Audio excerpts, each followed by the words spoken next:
Wait.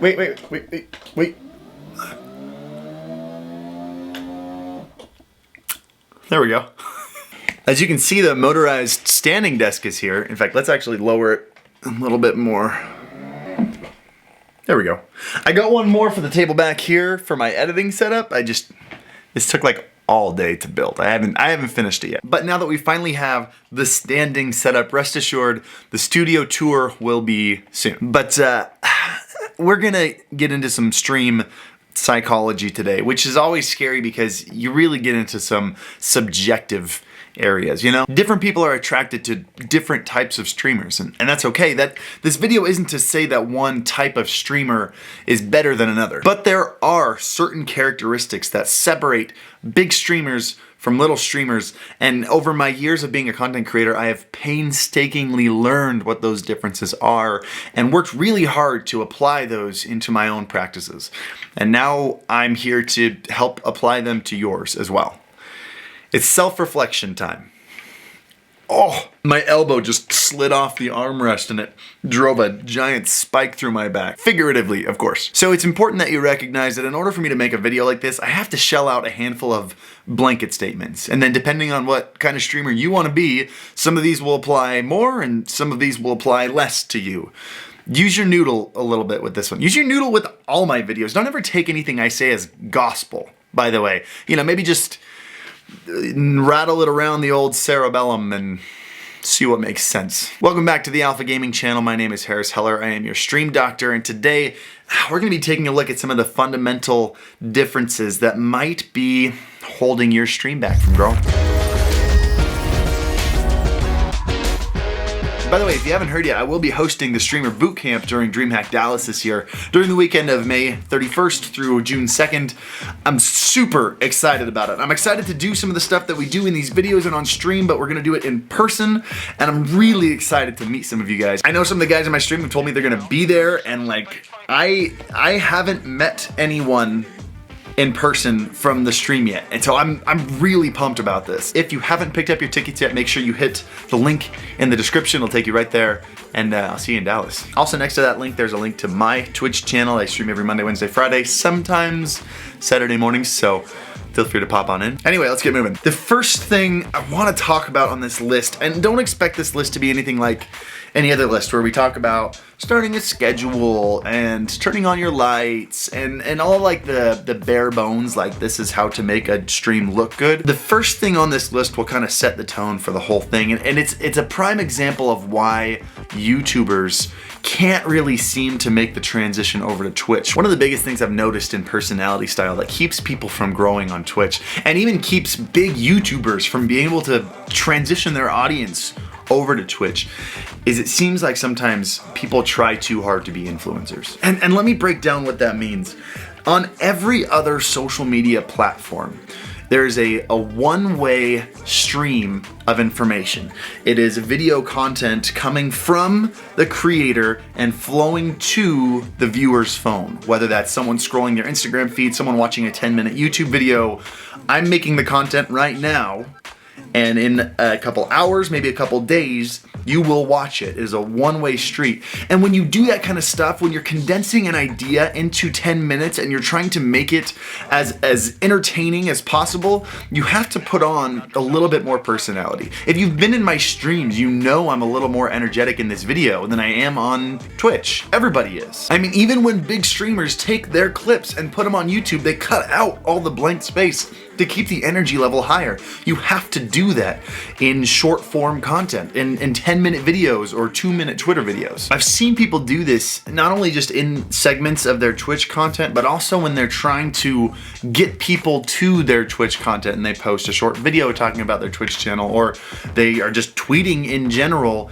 It's this very hype beast-esque personality where you're like, guys, I'll see you in my Twitch channel, blah, blah, blah, blah, blah, blah, and like just firing off. It's all cylinders, and it's not real. Twitch is a completely different platform than any other social media platform we have, because Twitch is the only one where it is a constant two-way street. There's an interaction between the streamer and the viewer. It's sometimes 24 hours long. I'd say typically anywhere from 6 to 9 hours long, but it's this extremely long conversation between the streamer and the viewer. And that's not what anything else is. People don't come to Twitch for that short, high energy entertainment. That's why Logan Paul streamed like 4 times and then never came back, because you can't keep that energy going. People get sick of it. They want to come there and see someone that they look up to and have a conversation and feel like they're making a friend. If you can try to think back, or maybe think currently if you're still in high school, but when you were constantly in a social circle and there was always that one person, whether it was in your social circle or just someone popular in the school, who was that bright, beaming person that everybody wanted to be friends with. And if that person spent time talking to you and made you feel acknowledged, you felt better about yourself. That's the person that grows on Twitch. I'm not saying become that person.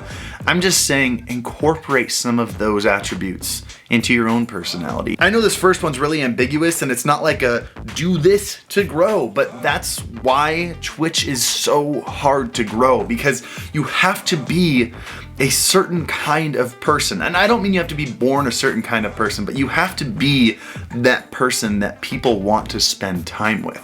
And that is the hardest part. So let's move on to number 2, something you can more tangibly change on a whim. I've preached over and over again that the most important thing you can do is diversify your content everywhere, but one of the mistakes that people make is they do that wrong. They take their Twitch content and they spread it everywhere without adjusting it to the platform that they're posting it on. Every platform is different. You go to Twitter for a different reason than you go to Instagram, and you go to Instagram for a different reason than you go to Twitch or YouTube. You can't post the same exact content everywhere and expect it to be successful everywhere you go. The best suggestion I have is to make original content everywhere, but if you don't have the time to do that, maybe you're working a full-time job and trying to stream and trying to make content to grow, and maybe you just don't have that time, make micro adjustments to each one. For example, if you're posting to Twitter, learn to make little funny edits to the content, throw memes in there, throw things that people go to Twitter for. And then at the end, throw some text and some music with your link in there so people recognize that you put some time into it. If you want to make YouTube content, but you don't have time to film and edit videos, which is very time consuming, do something different. Maybe spend an hour on your stream doing something specifically for YouTube content. If I were to give you an example of this, by the way, Pokimane actually does a really good job of this. I watched a YouTube video of hers where she hired a Fortnite coach, which was like a 13-year-old kid, hired a kid to teach her how to play Fortnite. There were thousands of people watching this kid coach Pokimane who had no idea who she was. And then, 5 minutes into the video, probably 30 minutes into the coaching, he asked if she had a Twitch, and she directed him to it, and he was like, oh my gosh, you're streaming for thousands of people right now. And not only is that great content, but it's a great title and a thumbnail. It's something that's going to get clicks. Things like Twitch compilation or PUBG Kills compilation or build battles, just stuff that is just Twitch content that you just cut together and thrown on YouTube. Nobody cares about that. Find ways to make micro adjustments to your content before you post it on other platforms. Otherwise, you just kind of look like you want the growth, but you're too lazy to do it right. Does that make sense? The third mistake is again going to be a little bit of a psychological one, and it sounds like it's going to contradict some of the other things I've said. I promise you it doesn't. Don't post content asking for subs. I briefly mentioned this in the last video, talking about genuineness and gratitude, but it's more than just turning off your current viewers. It also has a lot to do with how new viewers are going to perceive you. If you post to Twitter and you're like, guys, we're streaming until we hit 500 subs, you have to recognize what that's actually saying. What you're saying is, guys, I'm gonna be live until you give me enough money. Because subs aren't like an achievement in a game. Subs aren't something you earn. Subs are gifts that your viewers give you.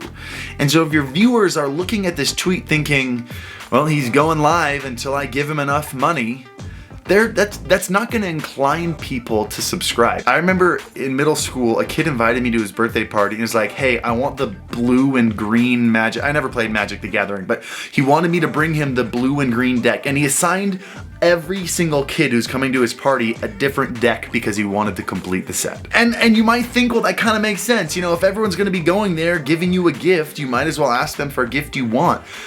But it's not about that person getting the gift. It's the fact that I gave him the present and I didn't feel good about it because I put no thought into it. I basically just bought him something that he wanted. And I never really wanted to go back to another birthday party of his because I felt like I was just kind of used. Whereas if I had gotten the kid a gift that might not have been exactly what he wanted, but I put some thought into it, and when he opened it, he was grateful for it, that would have been a much better experience for me. And that's what you want to be aiming for with your viewers. And it's even easier with your viewers because your viewers know that you want subs. It's not like there's a whole range of gifts they can give you. They will either give you subs or donations or bits that all end up going to the same place. So when you ask for subs, all it does is it sets a bad tone when they do subscribe. They feel like it was forced out of them. I know it's important to bring up and mention subscribing because a lot of viewers are there and just kind of forget that that's a good thing that they should do.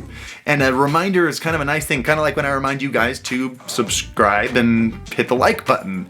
Some of you might be enjoying this video but totally forgetting about subscribing and liking, which you should do, by the way. And then I say that and you're like, oh yeah, let's hit the like button because this is a cool video. That's how subscribing works. And the best way that you can bring up subscribing is by thanking the people who have subscribed and making a big deal out of the people who have already subscribed. Not only do they feel like it was worth the subscription when you're extra grateful, but it's gonna encourage other people to say, oh, looks like this is a really cool thing to do, and that person just got so much acknowledgement for their subscription, I wanna do that. And then everybody wins.